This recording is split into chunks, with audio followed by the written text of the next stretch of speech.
उसी घर में दो भाई, एक सपना, एक फैक्ट्री, और उसी फैक्ट्री से जन्म लेते हैं दुनिया के सबसे बड़े स्पोर्ट्स ब्रांड्स एडिडास और पूमा। लेकिन ये कहानी सिर्फ बिजनेस की नहीं है। ये कहानी है ईगो, दुश्मनी और टकराव की, जहां भाई बने दुश्मन और पूरी दुनिया बनी उनकी जंग का मैदान।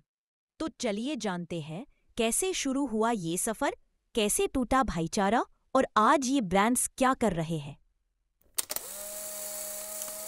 साल था 1924। जर्मनी के छोटे से शहर हेर्त्सोगेनारख में दो भाइयों ने मिलकर एक शू कंपनी शुरू की, डासलर ब्रदर्स शू फैक्ट्री। आदि डासलर शांत स्वभाव, जीनियस इनोवेटर, जूते डिजाइन करने में माहिर।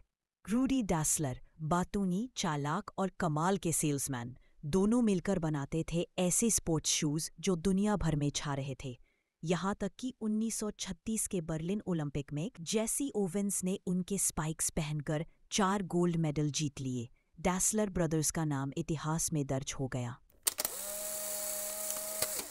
लेकिन फिर आया युद्ध और साथ ही आई दरार। द्वितीय विश्व युद्ध के समय पारिवारिक शक, राजनीति और पर्सनल ईगो ने अपना रंग दिखाया।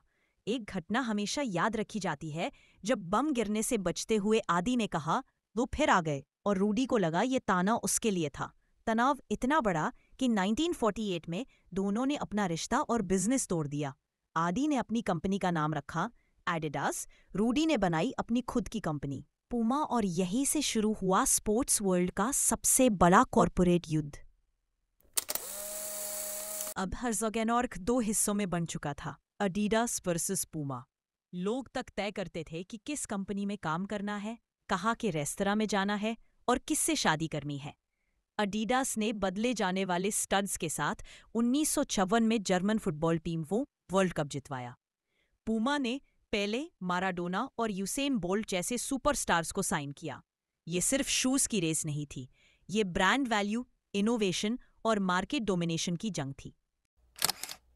आज की तारीख में एडिडास दुनिया की दूसरी सबसे बड़ी स्पोर्ट्स ब्रांड है। नाइकी के बाद वो फुटबॉल और रनिंग शूज ही नहीं बनाता, बल्कि सस्टेनेबल फैशन, एनएफटी और digital sports collaboration with stars like Kanye West, bad बनी आदि और अब एआई ड्रिवन शूज पर काम कर रहा है।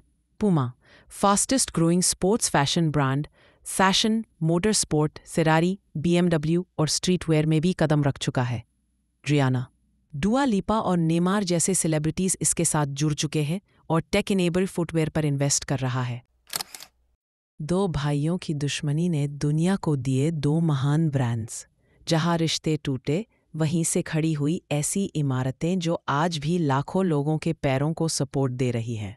2009 में पहली बार दोनों कंपनियों के एम्प्लॉयज़ ने मिलकर एक फ्रेंडली फुटबॉल मैच खेला। यह शांति का संकेत था। पुराने जख्म भरे तो नहीं, लेकिन उन पर मरहम जरूर लगा। कंपटीशन ज़रूरी है, पर रिश्तों की कीमत भी उतनी ही होती है। विजन और पैशन हो तो आप कहीं से भी शुरुआत कर सकते हैं, यहाँ तक कि टूटे रिश्तों से भी। और सबसे ज़रूरी, कभी अंडर एस्टिमेट मत करना उस इंसान को जो कभी तुम्हारा साथी था। अगर आपको यह कहानी पसंद आई हो तो वीडियो को लाइक, शेयर और सब्सक्राइब ज़रूर करें।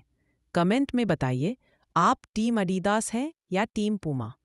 और ऐसे ही बिजनेस बैटल्स की कहानियों के लिए जुड़े रहिए हमारे साथ। Thanks for watching.